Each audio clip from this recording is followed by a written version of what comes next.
공중 화장실에서 불법 촬영이 자주 발생하면서 이용자들이 불안해하고 있는데요. 경찰과 지자체가 공중 화장실 칸막이 빈틈을 없애고 있고 불법 촬영 장비가 설치됐는지 점검을 강화하고 있습니다. 서희령 기자입니다. 전남의 한 공중 화장실입니다. 화장실 칸막이와 바닥 사이에 공간이 있습니다. 청소를 위해 대부분 화장실이 이런 구조로 설치돼 있습니다. 하지만 이 빈 공간을 통해 불법 촬영이 전국적으로 잇따르면서 이용자들은 불안해하고 있습니다. 불쾌하기도 하고 왜 그런 걸 설치하는지 이해도 안 되고 마음도 안 좋고 그렇죠. 공용 화장실 이용하는 것도 좀 꺼려지게 되고 화장실 들어갔을 때 이제 뭐가 나사라던가 이런 것들이 허겁게 됐다던가 이러면 저거 카메라 설치한 거 혹시 아닌가? 최근 공중 화장실 내 안심 스크린 설치가 늘고 있습니다. 보시는 것처럼 이곳은 화장실 칸 사이 공간이 모두 막혀 있습니다. 불법 촬영 예방을 위한 시설물입니다. 하단부를 카메라로 촬영할 수 없게 칸막이를 나누고 안심 스크린이라고 해가지고 안에 이렇게 넣을 수 없게. 들어갈 수 없게 만든 범죄 방식을 보입니다. 경찰과 지자체의 공중 화장실 점검도 강화되고 있습니다. 열감지 카메라를 이용해 혹시나 있을지 모를 불법 촬영 기기들을 확인하기도 합니다. 비상벨 작동 여부도 공중 화장실 내 주요 점검 대상입니다.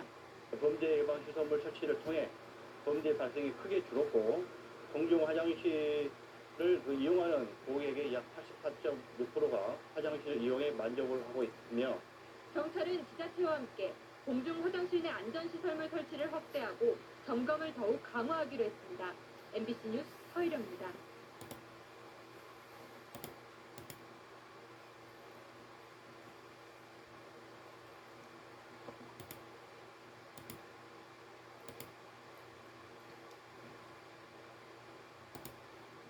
정부가 올해부터 공중 화장실에서 휴지통을 없앴죠. 악취를 없애고 깨끗하게 만들려고 한 건데 웬걸 변기가 넘치고 있습니다. 이수아 기자가 취재했습니다. 서울의 한 지하철역 안 화장실. 변기 칸에 들어가 보니 한쪽 구석에 축축한 휴지 무덤이 생겼습니다. 변기 위 선반에는 음료수통과 지저분한 휴지가 널브러져 있고 여성 위생용품 수거함은 각종 쓰레기가 가득 차 있습니다. 휴지통이 없으니 급한 대로 수거함 안에 쓰레기를 버리고 간 겁니다. 지난 1일부터 관련 법률 시행령 개정으로 공중 화장실에 휴지통이 없어지며 일어난 변화입니다. 악취와 해충을 유발하는 휴지통을 없애 화장실 문화를 개선한다는 취지는 온데간데 없습니다. 그나마 그게 있었으니까 그냥 거기다라도 했는데 지금은 그냥 바닥에다 이렇게 슬쩍 밀어놓고 가는 거. 화장실 미화원들은 하루에도 수십 번씩 변기가 막힌다고 하소연합니다. 수질이 너무 많이 들어가고 막히고 늘어가 계속 막히는 거예요. 또 생기고 달라붙으면 작동을 해야 돼요. 거의 30분에 한 번씩 화장실을 치우지만 유동 인구가 많은 곳에서는 역부족입니다. 일부 공중 화장실은 이런 이유로 휴지통을 아직도 사용하고 있는 것으로 확인됐습니다. 깨끗한 화장실을 만들자는 대책이 오히려 역효과를 내고 있습니다. MB 뉴스 이수아입니다. 하루 30만 명이 오가는 서울역의 공중 화장실. 5명으로 100여 칸의 화장실을 청소하려면 하루 종일 쉴 틈이 없습니다. 여기도 가고 저기도 가고 정선 남수 휴지통 있을 때는 거기다가 가진 쓰레기 거기다 다 갖다 집어넣고 말도 못했어요. 하지만 휴지통이 사라지자 더 곤혹스러운 일들이 벌어졌습니다. 변기가 막히는 겁니다. 이렇게 풀면 이제 저기 물다 넘어버려요. 뭐 여기서 넘어가고 저기서 다 나와요. 근데 저걸로 뚫어야 돼요. 바닥을 닦아야 돼요. 다른 역도 사정은 마찬가지. 바쁠 때는 영무원들도 화장실 청소에 나서야 합니다. 맨날 그렇고 저도 들어야 돼요. 왜 그러는지? 그냥 일일이 와서 관리하는 수밖에 없죠. 그 때문에 나 들어가면 서울 지하철 1에서 4호선 화장실의 경우 지난해 8월부터 휴지통을 없애자 변기 막힌 건수가 3배 가까이 증가했습니다. 집에서 가져오는 물티슈를 많이 쓰세요 요즘에. 근데 물티슈는 제가 안 넣거든요. 물에 잘 안 녹는 휴지 때문이라는 건데 실험을 해봤더니 물속에서 두루마리 휴지는 28초가 지나서 완전히 풀렸고 미용 휴지는 110초가 걸렸고 물티슈는 3분이 넘어도 풀리지 않았습니다. 노플릭성이 좋지 않은 미용 티슈와 물티슈를 변기에 투입했을 경우 변기 막힘을 유발할 수도 있겠습니다. 쉽게 막히는 변기의 구조도 문제. 완전히 꼬부라진 형태지 않습니까? 그래서 여기 코너를 돌면서 막힐 수 있는 확률이 큽니다. 변기 배관이 설치되는 건물 바닥이나 천장에 두께가 얇다는 것도 막힘의 원인입니다. 경사도 완만하게 하다 보니까 지금 같은 구조에서는 막힐 수밖에 없다. 화장실에서 휴지통을 없애는 추세에서 달라진 화장실 문화에 적응할 때까지 이런 불편이 계속될 것으로 보입니다. MBC 뉴스 정동훈입니다.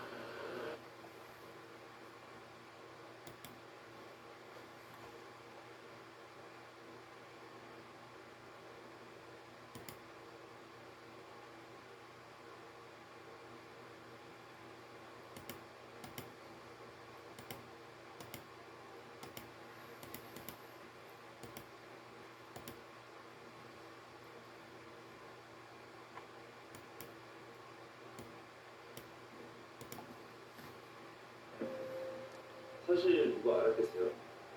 너는 안 될 것이다 라는 그런 의견들이 많았죠. 당연히 가능성이 높기보다는 낮다는 걸 알고 있었지만 저 혼자만의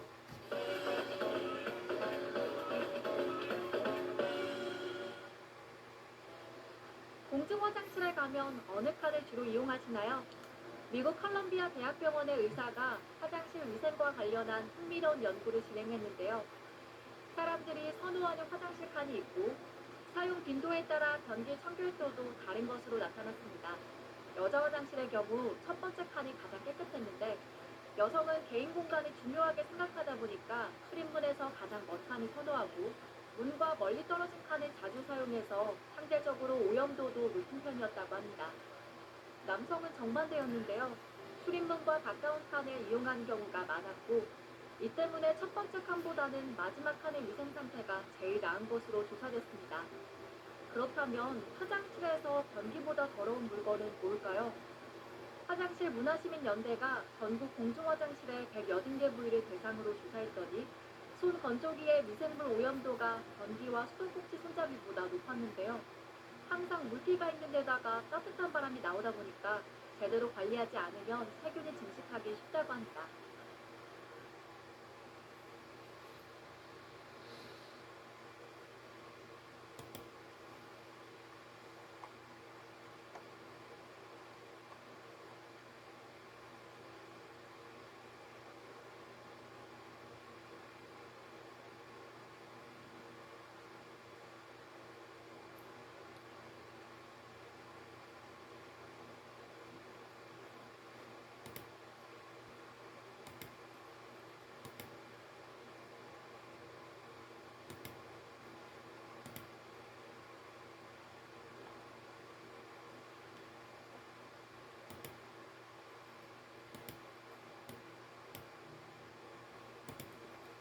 신종 코로나 바이러스 감염을 막으려면 비누로 손을 꼼꼼히 씻어야 하는 건 이제 상식이죠. 그런데 우리가 종종 쓰는 공중 화장실의 경우 비누가 아예 없는 경우가 많습니다. 심지어는 세면대도 없으면서 손을 씻으라는 안내문만 붙여놓기도 합니다. 항상 서울의 한 공중 화장실입니다. 신종 코로나 바이러스 예방을 위해 비누로 30초간 손을 씻으라는 안내 문구가 적힌 포스터가 붙어 있습니다. 밖에서도 공중 화장실에서 보일 때마다 한 번씩 씻고 있습니다. 비누도 이용하고 손 소독제 이런 것도 이용하고요. 그러나 안내된 예방법을 따르기 어려운 공중 화장실은 곳곳에서 찾을 수 있었습니다. 어린이들이 자주 찾는 놀이터역 화장실입니다. 화장실 안으로 들어가 직접 손을 씻어보겠습니다.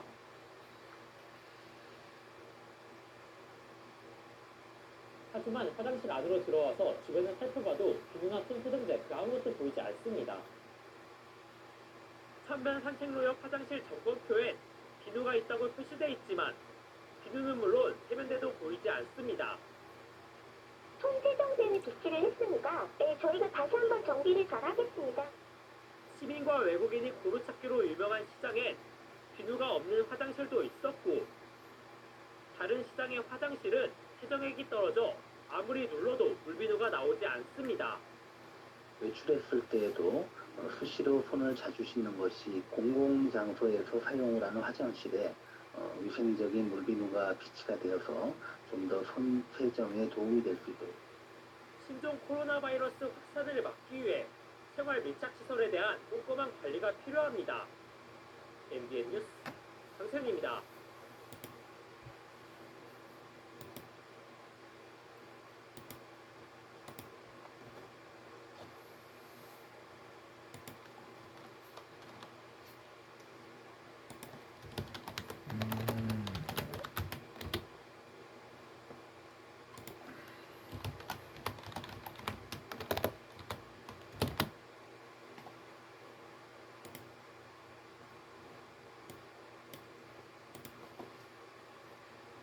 푸르른 가을 하늘과 파란 동해바다, 함께 보면 절로 가슴이 탁 트일 만큼 아름다운 풍경이죠.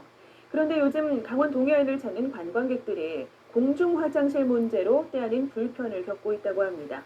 어떻게 된 일인지 김민정 기자가 보도합니다. 강릉의 한 유명 해변입니다. 가을 해변을 찾은 관광객이 화장실 이용에 불편을 호소합니다. 여름 해수욕장 기간이 끝나면서 자치단체들이 일부 공중 화장실의 운영을 중단했기 때문입니다. 공공을 위해서는 개방을 해주는 게 낫지 않을까 생각을 하고 있습니다. 좀 청소하는 것이야 뭐또 그 직원을 배용해서 공중 화장실 대신 인근 상가에 하루에만 수십 명이 찾아오는 등 화장실 이용객이 몰리면서 애꿎은 상가만 몸살을 앓고 있습니다. 수도세도 많이 나오고요. 화장비도 많이 나가고 더군다나 모래사장 앞이기 때문에 그냥 뭐 모래 묻은 신발로 왔다 갔다 하니까 청소하는 것도 어렵고. 인근의 또 다른 해변 유일의 공중 화장실도 문을 닫았습니다. 공용 화장실 찾으려면 어디로 가요? 좀 걸려요? 예, 조금 차 타고 내려가봐요. 하지만 대신 찾아간 인근 해변 화장실 역시 입구부터 온갖 쓰레기가 나뒹굴고 흙과 쓰레기가 세면대를 막아 이용할 수 없을 정도입니다. 그런데도 자치단체에서는 예산 부족과 관리 문제 때문에 관광 비수기까지는 화장실 개방이 어렵다는 입장입니다. 사람이 많을 때만 운영하는 게 맞아요. 굳이 사람이 없을 때는 필요가 없지 않습니까? 화장실 같은 필수 편의시설조차 배려하지 않는 동해안 해변. 강원도 관광객 수용 실태의 민낯을 그대로 보여주고 있습니다. KBS 뉴스 김민정입니다.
택시 기사들의 부추 1위가 바로 화장실 이용 문제입니다. 그래서 서울시가 택시 기사들에게 이용 가능한 화장실 위치를 알려주는 서비스를 도입했는데 그걸요. 여길 다녀오고 나면 단속에 걸리기 쉽답니다.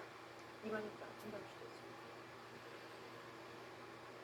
별도의 소변통을 트렁크에 휴대하는 기사들까지 있는 상황.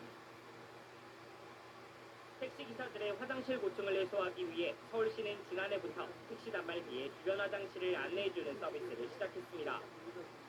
서울시내 주유소 등 5천여 곳의 화장실 위치를 알려주는 기능인데 이 때문에 오히려 피해봤다는 주장이 속출하고 있습니다. 택시기사들이 쓸 수 있도록 홍보된 공중화장실입니다. 하지만 정작 화장실 근처에는 주차 공간을 찾아볼 수 없습니다.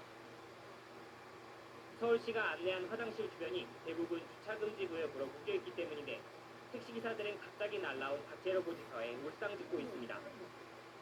화장실 볼일 보고 나왔는데 집에 저기 딱 왔더란 말이에요. 내가 화장실 이용한 건 맞고. 한 번씩 단속될 때마다 하루 번 돈을 거의 뭐 9%. 논란이 커지자 담당 부서는 주차 단속 문제는 다른 부서의 일인 만큼 자신들이 관여할 수 없다고 책임을 미룹니다.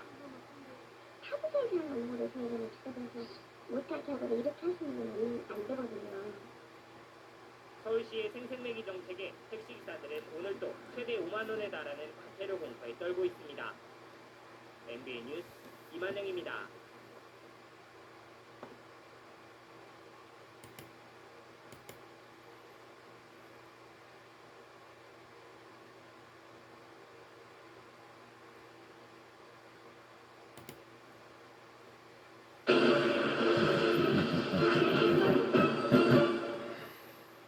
서울 시내 곳곳에서 이런 화장실 표지판 본 적 있으실 겁니다. 급하게 화장실을 찾는 시민을 위해서 서울시가 민간 건물에 보조금을 주면서 운영하는 개방형 화장실입니다. 여기에 들어가는 보조금만 한 해 10억 원에 이릅니다. 그런데 보조금만 받고 문을 걸어 잠근 곳이 적지 않습니다. 노동규 기자가 기동 취재했습니다. 서울 동작구의 한 상가 건물 앞입니다. 개방 화장실이라고 적힌 안내 표지판을 따라가 봤습니다. 건물 안으로 들어갔는데 화장실 문이 굳게 잠겨 있습니다. 원래는 여기 열어놨었거든요. 작년까지인가? 원래 열어놔야 되는데 뭔 일이 있었는지 잠그시더라고요. 서울 강남구의 대로변입니다. 역시 개방 화장실 표지판이 가리키는 건물로 찾아가 봤습니다. 건물 입구부터 셔터가 굳게 내려져 있습니다. 말로만 개방형이지 일반인이 쓸 수 없다는 얘기입니다. 맨날 이렇게 잠겨 있어요. 주말에만 열려요.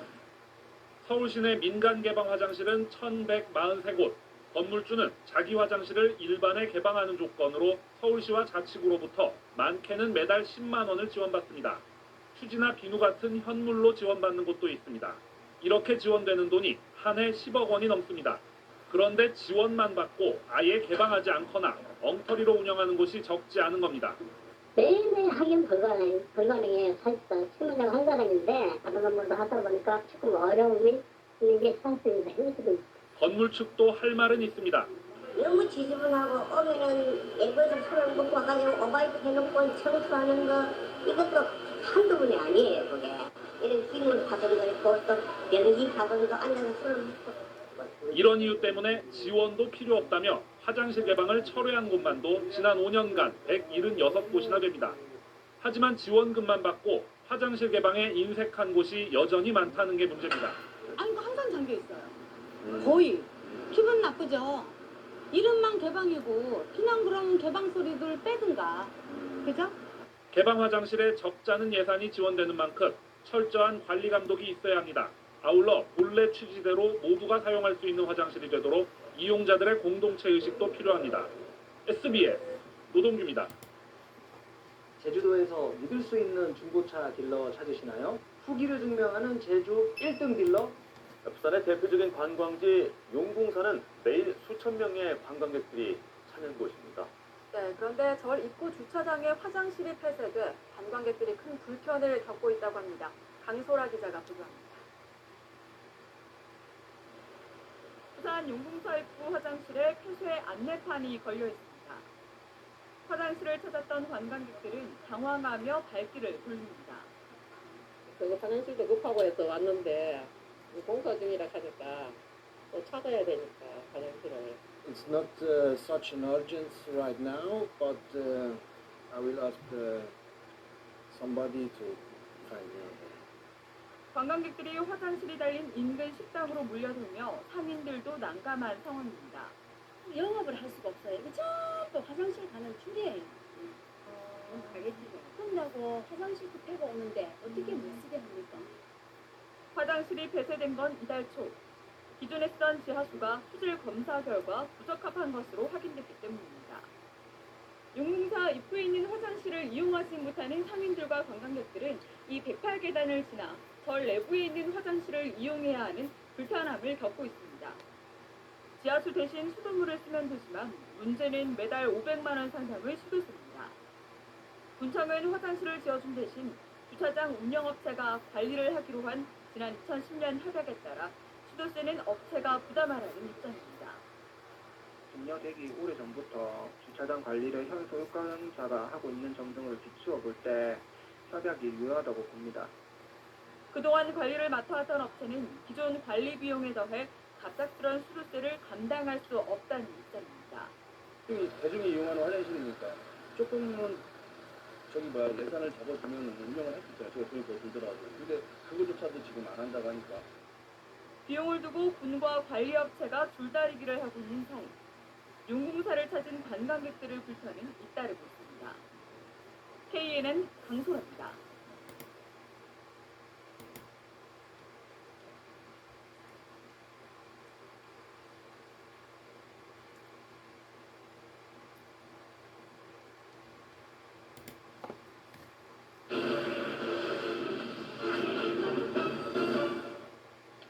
전국의 고속도로 휴게소에는 어린 자녀를 동반한 가족들이 이용할 수 있는 이른바 가족사랑 화장실이 있습니다. 한국도로공사가 관리하는 모든 고속도로 휴게소의 장애인 화장실을 고쳐서 만든 건데 이 과정에서 장애인들의 편의가 고려되지 않아 장애인들 불편이 이만저만이 아닙니다. 강민우 기자가 기동 취재했습니다. 고속도로 휴게소의 화장실에 들어선 지체장애 1급 김춘봉 씨.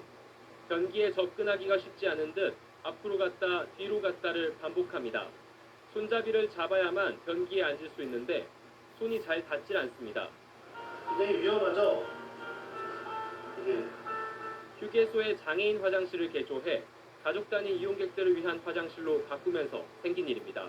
안을 보시면 이렇게 아이들을 위한 시설들이 설치되어 있는데요. 그런데 이런 시설들 때문에 장애인들이 이용에 불편을 겪고 있습니다. 지체 장애인들은 변기 바로 옆에 휠체어를 붙여야만 옮겨 앉을 수 있습니다. 바싹 붙이지 못하면 옮겨 앉다가 크게 다칠 수 있기 때문입니다. 그래서 화장실 변기 측면에는 반드시 75cm 이상의 공간을 둬야만 합니다. 한 휴게소의 변기 옆 공간을 재봤더니 30cm도 되지 않습니다. 취재팀이 찾은 화장실 4곳 가운데 규정을 지킨 곳은 단 한 곳도 없었습니다. 이뿐만이 아닙니다. 가족 단위 이용객들과 함께 쓰다 보니 정작 장애인들이 급할 때는 문이 잠겨 있어서 기다려야 하는 경우가 다반사입니다.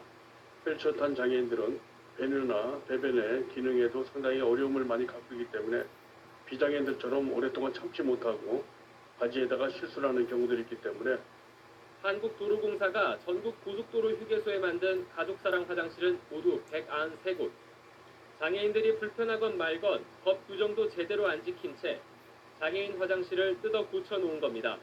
뒤늦게 한국도로공사는 전수조사를 통해 법적으로 문제가 있는 곳을 찾아 개선하겠다고 밝혔습니다. SBS 강민호입니다. 그냥 붙이는 패치? 이건 1100개의 니들로 찌르는 단 하나뿐입니다.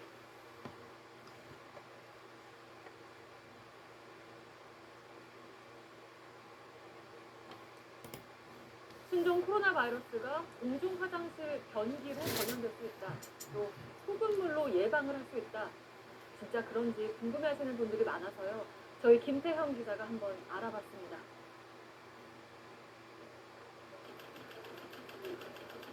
변기에 접촉한 것만으로는 감염 가능성이 거의 없다고 전문가들은 말합니다. 바이러스는 피부로 흡수될 가능성이 낮기 때문입니다. 공중 화장실에서 감염된 사례는 아직 없습니다. 다만 바이러스가 묻은 손으로 눈을 비비거나 음식을 먹으면 위험할 수 있습니다. 공중 화장실을 이용한 뒤 손 씻기 같은 위생 수칙을 잘 지켜야 합니다. 배수구로 바이러스가 퍼져 감염된 사례는 지금까지 없습니다. 지난 2003년 사스 발병 때 홍콩의 한 아파트 화장실에서 배수구를 통해 바이러스가 퍼졌다는 의문이 나왔습니다. 배설물을 옮기는 파이프라인이 공기 파이프와 이어져 있어 바이러스가 공기 중에 퍼질 수 있다는 겁니다. 하지만 세계보건기구의 조사 결과 사실이 아니었습니다. 세균은 항생제로 치료가 가능하지만 신종 코로나와 같은 바이러스는 항생제로 막을 수가 없습니다. 소금물도 신종 코로나를 예방하거나 치료할 수 있는 근거가 없다고 세계보건기구는 결론을 내렸습니다. 물론 소금물로 입과 목을 헹구며 가래 등을 일시적으로 줄이는 데 도움이 될 수는 있습니다. JTBC 김태형입니다.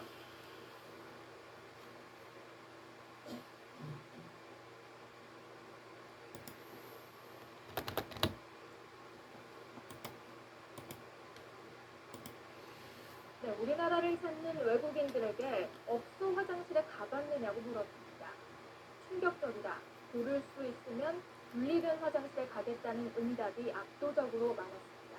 왜 개선되지 않는 걸까요? 이어서 정다은 기자입니다. 외국인들은 한국의 남녀 공용 화장실이 낯설고 불편하다고 입을 모았습니다. It's different than my own country. It's shocking at first.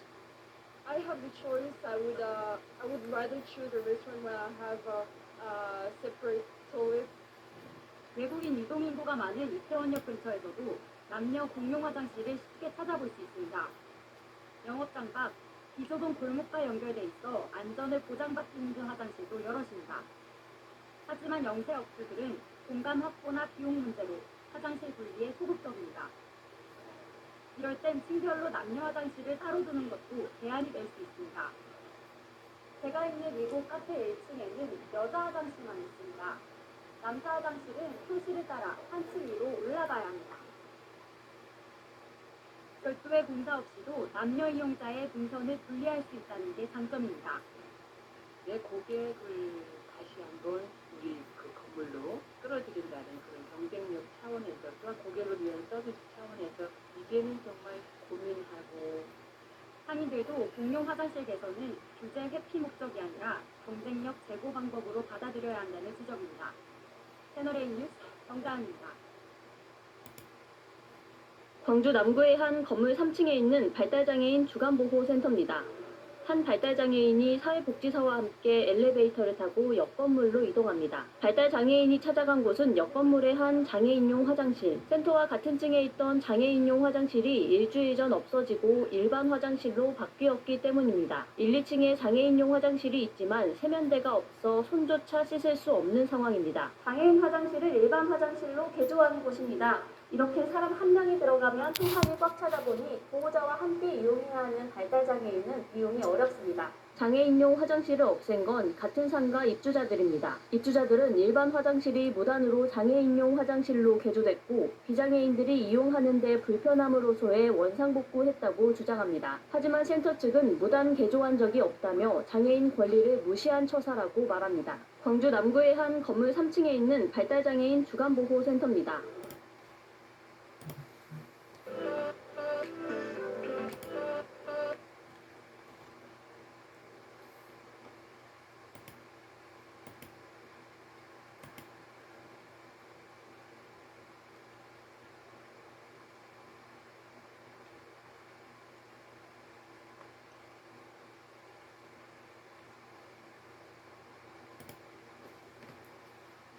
장애인들도 공원 등에서 화장실을 이용해야 할 경우가 있습니다.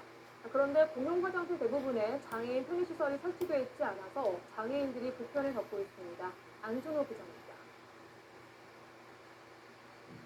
목포 평화광장의 공중 화장실입니다. 장애인용 전용 화장실이 있고 자동문은 물론 대소변기 옆으로 장애인들을 위한 손잡이가 설치되어 있습니다.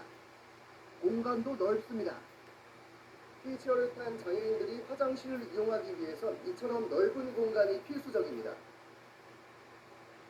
다른 곳에 있는 공원 내 공중 화장실 상황은 어떨까?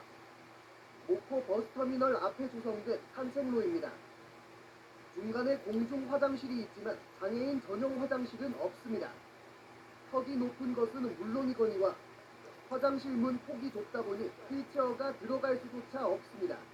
제 휠체어가 이렇게 굉장히 적은 휠체어인데도 불구하고 휠체어가 들어가십니까? 휠 자체가 안 되는 거죠. 인근의 또 다른 공원 내 공중 화장실들도 장애인 편의시설이 부족하기는 마찬가지. 시민들도 지자체의 무관심한 장애인 정책을 비판하고 있습니다. 장애인들이 그래서 이제 나오고 싶어요. 근데 이제 1인로 때문에 못 나오고 있는 경우가 많이 있거든요. 이미지를 맞추니까 이제 좁으면 못 가잖아요. 화장실 출입문 앞에 점자 블록도 없는 등 시각 장애인을 위한 배려가 보이지 않는 곳도 많습니다. 장애인들은 항상 이렇게 뒷돈으로 밀려나야 되나 하는 생각을 많이 갖게 되고 장애를 갖고 살아가는 것조차도 굉장히 힘든 상황인데 장애인들도 시민이지만 오늘도 공원을 산책하고 공중 화장실을 이용할 수 있는 권리도 누리지 못하고 있습니다. MBC 뉴스 안준호입니다.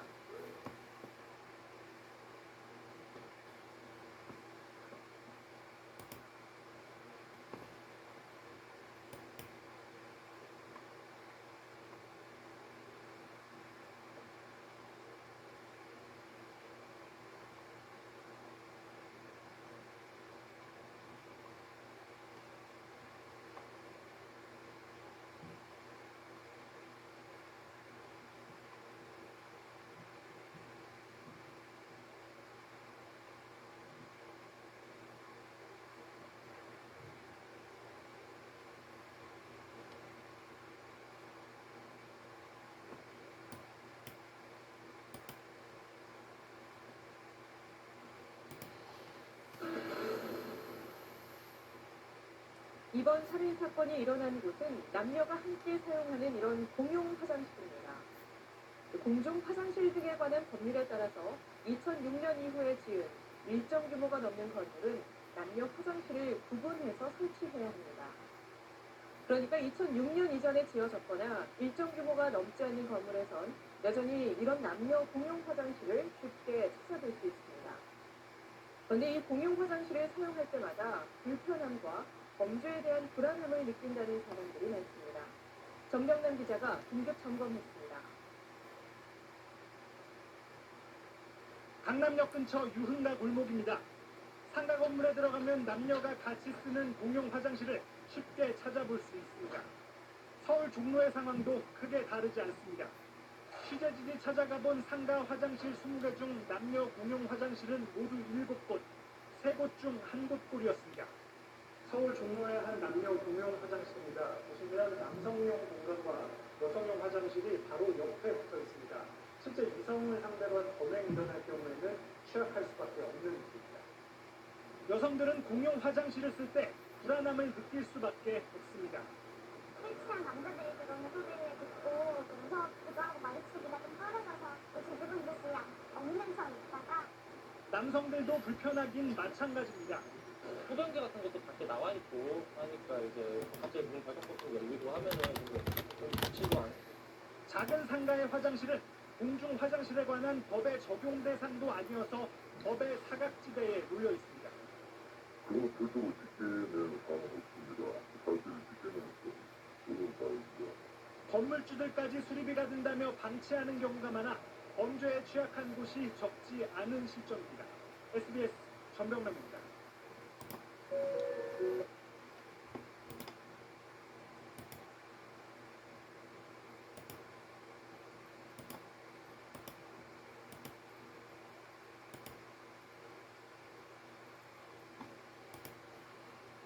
시청자 여러분 안녕하십니까? CNN 뉴스입니다.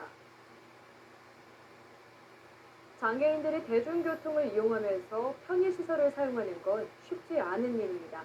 이동 자체가 불편하다면 더욱 어려운데요. 장애인들이 노현역 화장실 이용에 불편을 호소하고 있습니다. 지역대 기자입니다. 지하철 7호선 노년역입니다. 곳곳에 에스컬레이터 같이 시민들이 편리하게 이용할 수 있는 시설이 설치되어 있습니다. 하지만 장애인들에겐 불편한 장소 가운데 하나입니다. 지하철에서 내리면 지하 2층까지 엘리베이터로 이동해 다시 지상까지 한 번 더 갈아타야 하기 때문입니다. 문제는 급한 볼일이 생겼을 때입니다. 화장실이 있는 지하 1층까지 엘리베이터가 없어 리프트를 이용해야만 하는데 이렇게 이동하는 데만 좋게 20분 정도는 걸립니다. 위험하기까지 합니다. 그 가까운 화장실을 못 가고 리프트를 불편한 리프트를 타야 되는데 리프트도 고장난 것도 있고 올라가기가 힘들어서 장애인의 화장실 갈 권리 찾기 측면에서 지하 1층을 지나도록 엘리베이터에 출입구를 신설하거나 지하 2층에 화장실을 설치해 줄 것을 요청한 지 1년. 도시철도공사는 예산 부족 등을 이유로 차일피일 미루고 있습니다.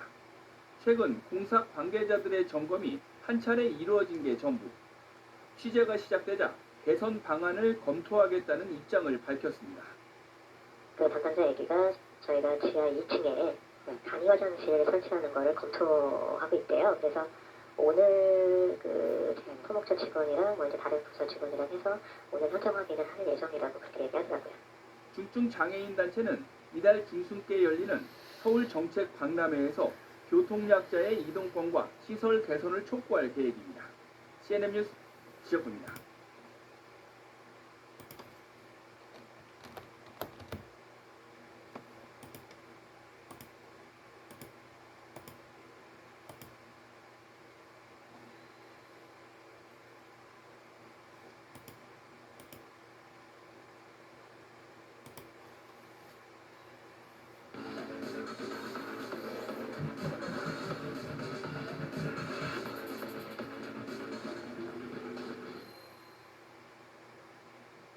제보로 만드는 뉴스 제보자 순서입니다. 광주에는 발달장애인의 자립과 재활을 돕는 주간보호센터가 여러 곳 운영되고 있는데요.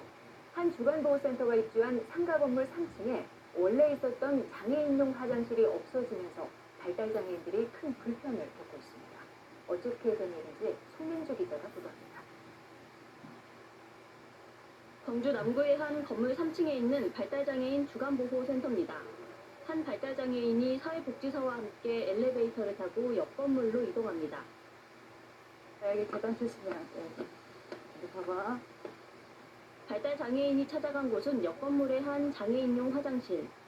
센터와 같은 층에 있던 장애인용 화장실이 일주일 전 없어지고 일반 화장실로 바뀌었기 때문입니다. 1, 2층에 장애인용 화장실이 있지만 세면대가 없어 손조차 씻을 수 없는 상황입니다. 처리를 못하는 애들이 거의 대부분이에요. 장애인 화장실에서는 그래도 넓으니까 교사나 선생님들이 들어가서 같이 해줄 수가 있는데 장애인 화장실을 일반 화장실로 개조하는 곳입니다. 이렇게 사람 한 명이 들어가면 한 칸이 꽉 차다 보니 보호자와 함께 이용해야 하는 발달장애인은 이용이 어렵습니다. 장애인용 화장실을 없앤 건 같은 상가 입주자들입니다. 입주자들은 일반 화장실이 무단으로 장애인용 화장실로 개조됐고 비장애인들이 이용하는 데 불편함으로서의 원상복구했다고 주장합니다. 하지만 센터 측은 무단 개조한 적이 없다며 장애인 권리를 무시한 처사라고 말합니다. 사무시설에 하나가 배제됨으로써 이렇게 밖으로 내놓아야 되는 그 상황이 이해가 안 가서 장애인 주간보호센터는 광주에만 39곳, 대부분 보조금을 받는 비영리 기관이다 보니 편의시설 부족이나 차별을 겪는 경우가 많습니다. 그 역할을 국가에서 하지 못하니까 그 센터에서 하고 있는데 좀 더 장애인들에게 접근성이라든지 안전하고 편리한 공간이 되어야 한다. 장애인 단체는 발달 장애인의 자립과 돌봄을 위해 지자체가 보다 적극적으로 나서줄 것을 요구하고 있습니다. KBS 뉴스 손민주입니다.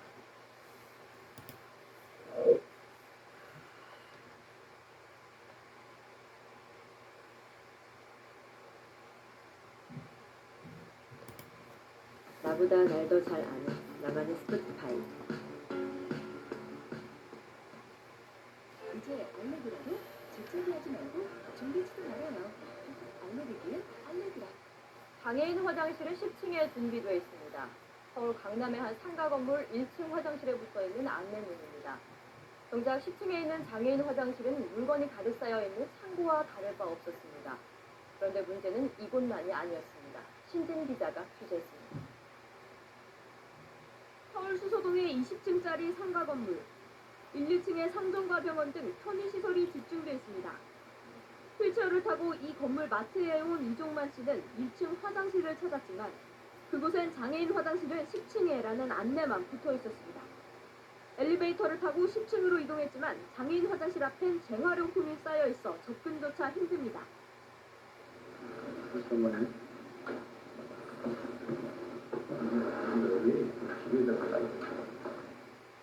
현행법은 남녀 화장실을 구분해 하나 이상 설치하면 된다고 규정할 뿐 개수와 위치에 대한 설명은 없습니다. 서울 방이동의 또 다른 빌딩도 마찬가지. 1층 카페 옆에 화장실이 있지만 장애인 화장실은 4층입니다. 불편하죠. 참을 수가 없어. 장애인 화장실을 완전히 없애버리는 거죠. 이름 있으라 마나. 될 수 있으면 아래층에다 해주는 게 좋죠. 공공시설의 장애인 화장실은 더 열악합니다. 종로구청의 화장실은 청소도구 때문에 휠체어가 드나들기 어렵고 문고리는 고장나 안에서 잠글 수 없습니다. 강동구청의 화장실도 변기 옆 손잡이에 대걸레를 세워뒀습니다. 이제 법률이 제정된 것이 98년이기 때문에 이제 시행된 지가 거의 10년이 넘었죠. 20년 가까이 되기 때문에 기준이라든가 이런 부분은 개정해야 될 필요가 높아지고 있습니다. 복지부는 공공건물에 대해선 기존 법규보다 엄격한 장애물 없는 생활환경 인증을 의무로 받도록 했습니다.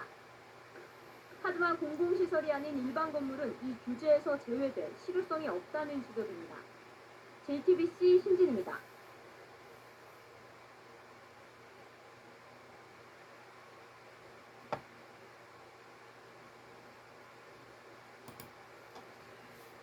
공공장소에 장애인을 위한 화장실 설치가 의무화된 지 20년 가까이 됐는데요.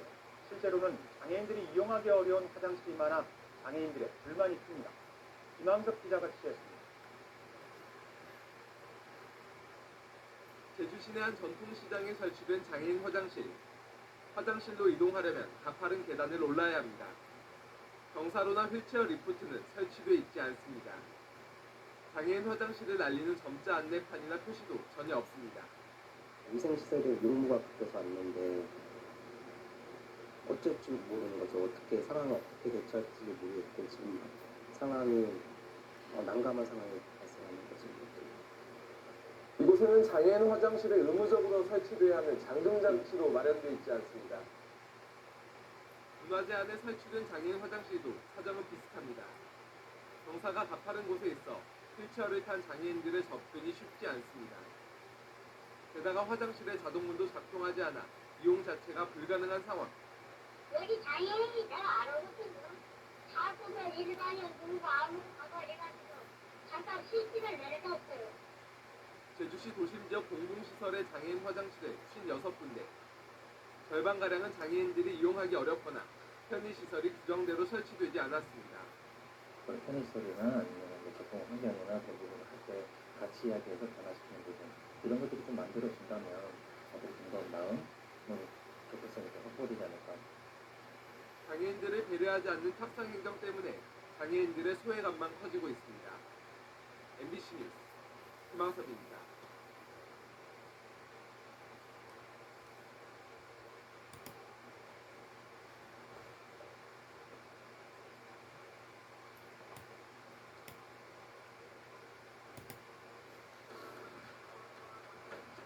뭐해? 그래서 비행기 비행기권인데? 장애인들의 이동과 편의를 위해 서울시가 지난 2003년 도입한 장애인 콜택시. 그런데 일부 지역에서는 차량 수가 턱없이 모자라 장애인들이 이용에 불편을 겪고 있습니다. 김대영 기자입니다. 지체장애 1급인 이원석 씨, 일주일에 한두 번 금천구에서 종로까지 장애인 콜택시를 이용하고 있습니다. 하지만 예약 시간에 맞춰서 택시가 오는 날은 거의 없습니다. 몇 시에 지금 콜택시 예약하십니까? 어제 저녁 6시였죠. 아마 금천구에 차가 더 있으면은 금천구에 차가 올 수도 있겠지. 저 차가 없으니까 있는 거죠. 나를 태우는 차는 없는 거지. 콜택시를 주로 이용하는 대상은 지체장애 1, 2급으로 금천구에만 2,100여 명. 그에 반해 배치된 차량은 7대에 불과합니다. 차량 수가 적다 보니 그만큼 택시 도착 시간도 늦어지고 있는 것. 예약을 해도 제 시간보다 30분에서 길게는 1시간가량을 기다려야만 합니다. 사실상 콜택시란 말이 무색한 실정입니다. 콜택시 기사들도 이러한 사정이 안타깝기는 마찬가지입니다. 아니 부족하죠. 실제로 걱정구에 사는 사람이 장애인 가족이 자기 아들을 치료를 가셔야 되는데 그렇게 너무 이게 안 되니까 이 사람들이 이에 대해 콜택시를 관리 운영하고 있는 서울시설공단 측은 9대에서 7대로 줄일 수밖에 없었다고 말합니다. 주차장을 확보하는 일이 어렵다는 설명입니다. 차고지를 확보하기 위해서 많은 노력을 하고 있습니다. 근데 자치구들 나름대로의 이제 사정이 있어서 협조받기가 상당히 어렵고 저희가 요구하는 대수보다 사정에 의해서 안 될 경우에는 조금 협의해서 대수를 좀 줄여서 들어갈 수가 있다는 거죠. 결국 차고지가 부족해 장애인들의 불편이 외면받고 있는 상황. 이로 인한 장애인들의 기다림은 오늘도 계속되고 있습니다. CNN 뉴스 김대영입니다.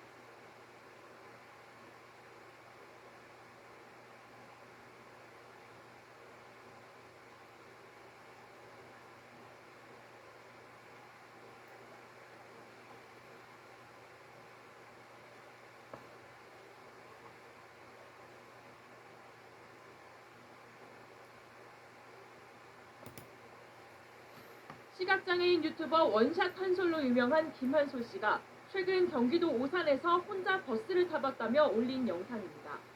내가 혼자서 할 수 있는지를 보는 거기 때문에. 목적지까지 버스 2대를 갈아타야 하는데 일단 첫 번째 버스는 성공적으로 탑승합니다. 저기 이거 53번 맞아요? 아, 제가 시각장애인이라서. 목적지에 다다르자 버스 기사는 천천히 내리라며 하차 안내까지 해줍니다. 저요? 네, 천천히 내리세요. 아, 감사합니다. 감사합니다. 하차까지 성공한 김 씨가 이번엔 두 번째 버스 탑승을 시도해봅니다. 그런데 버스 기사는 김 씨를 쳐다보기만 할 뿐 앞문을 열어주지 않습니다. 지팡이를 쥐고 버스 근처를 서성여봤지만 결국 끝까지 문을 열어주지 않고 출발해버립니다. 다음 버스 역시 불친절하기는 마찬가지였습니다. 앞이 보이지 않아 버스 번호를 물어보고 타야 하는데 기사가 대뜸 짜증을 냅니다. 혹시 오색 시즌 안 가나요? 다른 거예요? 아, 네. 김 씨는 목소리가 잘 안 들려 다시 물어본 건데 짜증내는 듯한 버스 기사에게 화가 났다며 친절했던 첫 번째 기사님이 그립다고 말했습니다. 안 열어주는 것도 있었지. 그러니까 기분이 되게 상한다. 영상을 본 누리꾼들은 당사자가 아닌데도 화가 난다며 불친절함은 그렇다 쳐도 문도 안 열어준 기사님은 너무하다는 반응을 보였습니다. 유튜브 구독자 64만 명을 보유한 김 씨는 자신의 채널에 시각장애인이 길 건너는 법, 밥 먹는 법 등 일상생활을 보여주는 콘텐츠를 올려 큰 호응을 얻고 있습니다.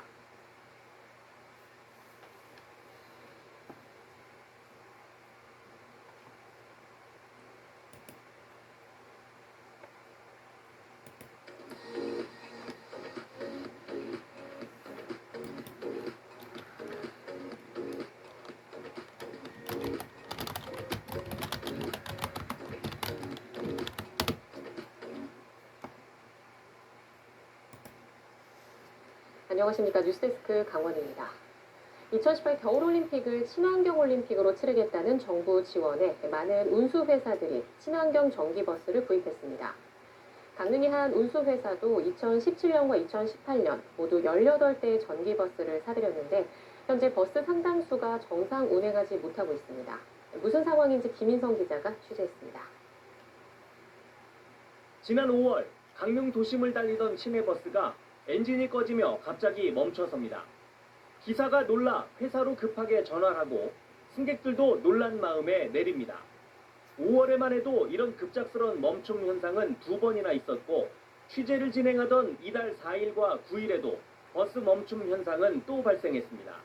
갑자기 시동이 꺼지면서 계기판들이 다 꺼져 있는 상태거든요. 이렇게 달리다가 시동 꺼지는 경우가 자주 있었어요? 제가 차를 받고 나서 한 7번, 8번 정도 있었던 것 같습니다. 해당 운수회사를 찾아가 봤습니다. 동일 기종의 버스가 운행하지 않고 회사 마당에 방치돼 있습니다. 인근의 다른 영업소에도 전기버스가 그냥 서 있긴 마찬가지입니다. 모두 운수회사가 중국의 한 버스 제조사로부터 2017년과 2018년 사들인 전기버스입니다. 당시 구입한 18대 가운데 11대는 운행을 아예 멈춘 채 방치돼 있고 나머지 7대도 운행하는 도중 주행 중 시동 꺼짐 등의 고장이 발생해 불안한 상태입니다. 많은 사람들이 타고 있는 상황에서 시속 80km로 주행을 하고 있는 가운데 시동이 갑자기 꺼지면 핸들도 잠겨버려요. 그리고 브레이크도 말을 안 듣고. 후속 조치도 제때 이루어지지 않고 있습니다. 운수회사가 중국 업체에 수리 요청을 했지만 수리도 부품 수급도 원활하지 않았습니다. 결국 내용 증명을 보내고 나서야 최근 배터리 일부가 왔지만 이를 수리할 수 있는 기술자가 중국에서 와야 고칠 수 있는 상황입니다. 운행 연수 10년이 되지 않으면 폐차도 안 돼 애물단지가 되고 있습니다. 당시 국토교통부의 저상버스, 환경부의 전기자동차 보급 사업을 통해 대당 4억 원 가까이 하는 전기버스를 자부담 6천만 원대에 구매할 수 있었습니다. 그렇다고 다른 중국 제조사에 문제가 있는 건 아닙니다. 이 운수회사는 2019년 이후 다른 중국 제조사 2곳에서 29대의 전기버스를 추가로 구입했는데 큰 고장도 없고 수리와 부품 수급도 문제가 없는 실정입니다. 운수회사 측은 특정 중국 제조사의 전기버스를 둘러싼 문제의 취재에는 응했지만 정식 인터뷰는 하지 않았습니다. 당시 전기버스가 출시 초기 단계였던 데다 기술력이 지금보단 현저히 떨어지다 보니 초기에 구입한 지역 운수회사에 적지 않은 피해를 주고 있습니다. MBC 뉴스 김인성입니다.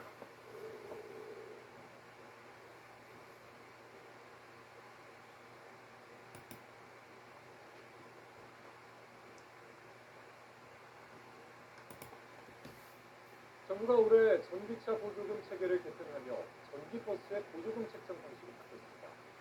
그 결과 중국산 버스의 보조금이 삭감될 것으로 보이는데 우리나라도 자국통신의 산업보호 정책을 본격화하기 시작했다는 분석이 나오고 있습니다. 보도에 박홍구 기자입니다. 중국산 전기 승용차는 아직 국내에서 대중화되지 않았습니다. 하지만 전기버스 시장은 이미 절반이 중국산입니다. 이 버스 회사는 전체 91대 가운데 41대가 전기버스인데 이 중 15대가 중국산입니다. 올해는 전기버스 4대를 추가로 도입할 계획입니다. 중국산 전기버스는 국내 시장이 커지면서 점유율을 확대해가고 있습니다. 지난 2019년 전기버스가 500여 대 팔릴 때는 비중이 24%에 불과했으나 지난해 2천여 대가 팔린 시장에서는 40%를 넘었습니다. 버스 회사 입장에서는 비슷한 가격의 국산보다 배터리 용량이 커서 주행거리가 긴 중국산을 선호해 온 겁니다. 하지만 정부는 올해부터 배터리의 에너지 밀도에 따라 보조금을 차등 지급하기로 했습니다. 에너지 밀도가 높은 리튬이온 전지를 쓰는 국산 전기버스는 보조금 7천만 원을 100% 주고 임산철 배터리가 들어가는 중국산은 70%만 주기로 했습니다. 지난해 서울시 기준대로 전기버스 가격을 3억 3,200만 원으로 했을 때 국산버스는 중앙정부와 지자체의 환경보조금, 저상버스 보조금을 제하고 1억 원이면 사지만 중국산은 환경보조금이 줄어 차값이 적어도 4,200만 원 비싸집니다. 국내산 버스가 중국산보다 가격 경쟁력을 가질 수 있게 된 것입니다. 중국에서 만들어져 들어오는 완성된 전기 버스의 보조금이 아무래도 줄어들게 되는 결과가 나올 것이고 이 과정에서 결국 우리도 산업보호 논리로 보조금 차등을 만들었기 때문에 전기버스 수입업계는 유예 기간도 없이 기습적으로 보조금을 삭감한 것은 유감이라며 배터리 광물의 공급망을 장악하고 있는 중국이 보복 조치에 나설 가능성도 있다고 우려했습니다. 하지만 중국이 자국산 배터리를 사용한 전기차에만 보조금을 몰아줬던 것과 비교하면 이 정도 조치는 문제가 없다는 평가도 있습니다. 에너지 밀도를 높여서 차의 성능을 좀 진보시켜라라는 기준을 만들었기 때문에 글로벌 기준이라는 측면에서 편협된 기준이라고 볼 수는 없습니다. 중국은 가성비를 앞세워 조만간 전기 승용차의 한국 진출을 본격화할 것으로 알려졌습니다. 이에 따라 내년 이후에도 전기차 보조금 정책은 국내 산업에 유리한 쪽으로 개편될 가능성이 커 보입니다. YTN 박홍구입니다. 제주도에서 믿을 수 있는 중고차 딜러 찾으시나요? 후기를 증명하는